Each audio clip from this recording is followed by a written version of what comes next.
ಇದ್ದೀವಿ. ಈಗ ತಾವು ಈಗಾಗಲೇ ನೋಡಿರ್ಬೋದು, ಶಕ್ತಿ ಯೋಜನೆ ಬಂದಾಗ ನಮಗೆ ಬಸ್ಸುಗಳ ಕೊರತೆ ಇತ್ತು, ನೌಕರರ ಕೊರತೆ ಇತ್ತು. ಅಷ್ಟೂ ಕೊರತೆಗಳ ನಡುವೆನೂ ಸರ್ಕಾರಕ್ಕೆ ಹೆಚ್ಚು ಜನಪ್ರಿಯತೆಯನ್ನು ತಂದುಕೊಟ್ಟಂತ ಯೋಜನೆ ಯಾವ್ದಾದ್ರು 5 ಗ್ಯಾರಂಟಿಗಳಲ್ಲಿ ಪ್ರಮುಖವಾಗಿ ಏನಾದ್ರು ನೋಡಿದ್ರೆ ಅದು ಶಕ್ತಿ ಯೋಜನೆ ಮಾತ್ರನೇ. ನೇರವಾಗಿ ಪ್ರಯಾಣಿಕರನ್ನ ತಲುಪ್ತಾ ಇರೋದು, ಸಾರ್ವಜನಿಕರನ್ನ ತಲುಪ್ತಾ ಇರುವಂತ ಒಂದು ಯೋಜನೆಯನ್ನ ನಾವು ಕೊಟ್ಟಿದ್ದೀವಿ, ಅದನ್ನ ಯಶಸ್ವಿ ಮಾಡಿಕೊಟ್ಟಿದ್ದೀವಿ. ಆದರೆ ಸರ್ಕಾರ ತನ್ನ ಪ್ರಣಾಳಿಕೆಯಲ್ಲಿ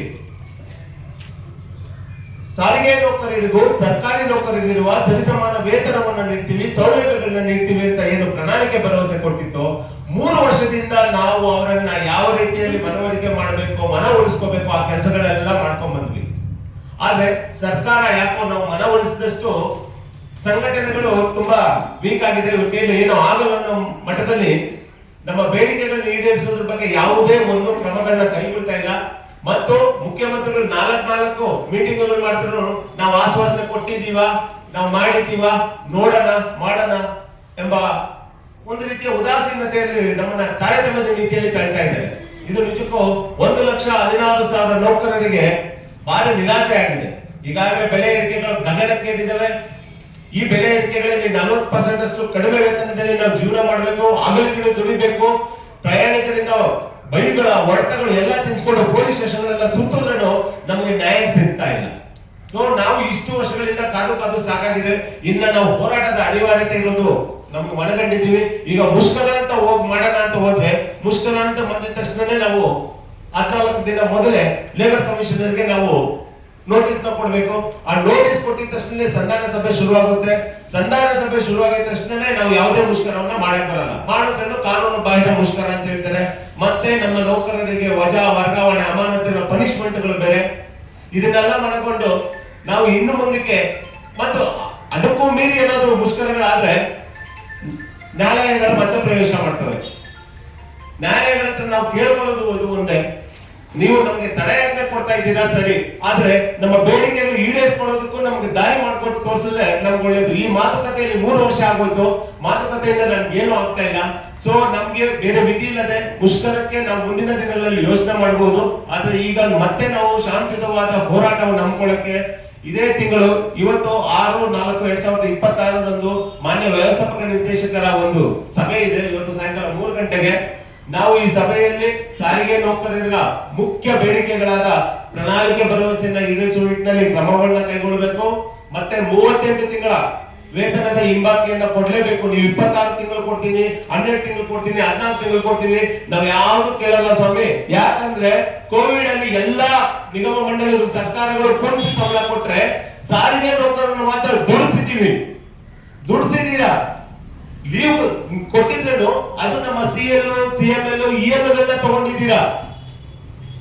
ಇಷ್ಟೆಲ್ಲ ನಾವು ತ್ಯಾಗ ಬಲಿದಾನಗಳು ಮಾಡಿ ಕೋವಿಡ್ ಅಲ್ಲಿ ನಾವು ಸುಮಾರು 200ಕ್ಕೂ ಹೆಚ್ಚು ನೌಕರರು ತೀರೋಗಿದ್ದಾರೆ ನಮ್ಮ ಸಂಸ್ಥೆಯ ನೌಕರರು. ಆದ್ರೆ ನಮಗೆ ಪರಿಹಾರ 30 ಲಕ್ಷ ಕೊಟ್ಟಿರೋದು ಮಾತ್ರ ಕೇವಲ 7ರಿಂದ 8 ಜನ ಕೊಟ್ಟಿದ್ದಾರೆ ಅಷ್ಟೇ ಸರ್.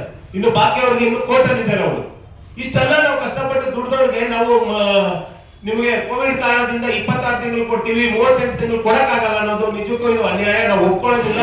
38 ತಿಂಗಳ ವೇತನದ ಹಿಂಬಾಕಿ ಕೊಡ್ಲೇಬೇಕು.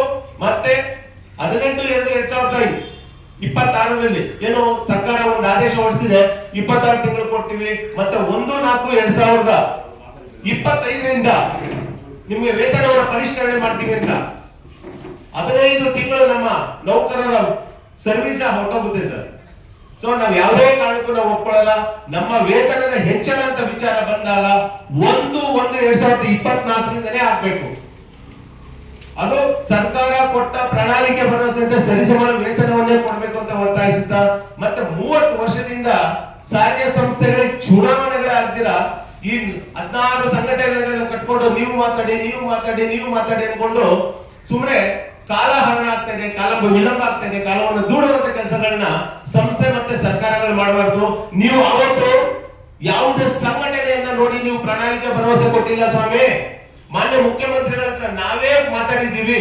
ನಮ್ಮ ಮುಖ್ಯಸ್ಥರು ನಮ್ಮ ಪ್ರೊಫೆಸರ್ ರಾಧಾಕೃಷ್ಣ ಸರ್ ಇದ್ದಾರೆ, ಪ್ರಣಾಳಿಕೆ ಸಮಿತಿಯ ಉಪಾಧ್ಯಕ್ಷರು ಮತ್ತು ಇತರ ಎಲ್ಲ ನಾಯಕರುಗಳೆಲ್ಲರೂ ಕೂತು ಮಾನ್ಯ ಮುಖ್ಯಮಂತ್ರಿಗಳ ಹತ್ರ ಮಾತಾಡಿದಾಗ ಸರ್ಕಾರಿ ನೌಕರರಂತೂ ಮಾಡಕ್ಕಾಗಲ್ಲಪ್ಪ, ಸರ್ಕಾರಿ ನೌಕರರಿಗೂ ವೇತನವನ್ನು ನಾವು ಕೊಡ್ತೀವಿ ಅಂತ ಅವರು ಆಶ್ವಾಸನೆ ಕೊಟ್ಟ ಮೇಲೆ ನಾವು ಸಾರಿಗೆ ನೌಕರರು ಕುಟುಂಬ ನಾವು ಕಾಂಗ್ರೆಸ್ ವೋಟ್ ಮಾಡಿ ಅಂತ ಹೇಳಿದ್ದೀವಿ. ಆದ್ರೆ ಆ ಒಂದು ಋಣವನ್ನ ಸರ್ಕಾರ ತೀರ್ಸ್ಕೊಳ್ದೆ ಮತ್ತೆ ಅದೇ 40 ವರ್ಷಗಳಿಂದ ನಡ್ಕೊಂಡ್ ಬರ್ತಾ ಇದ್ದೋ ಅವೈಜ್ಞಾನಿಕ ಪದ್ಧತಿನೇ ನಾವು ಮಾಡ್ತೀವಿ ಅನ್ನೋದು ನಾವು ಸತ್ಯವನ್ನು ನಾವು ಒಪ್ಕೊಳ್ಳುವಂತ ವಿಚಾರಣೆ ಅಲ್ಲ.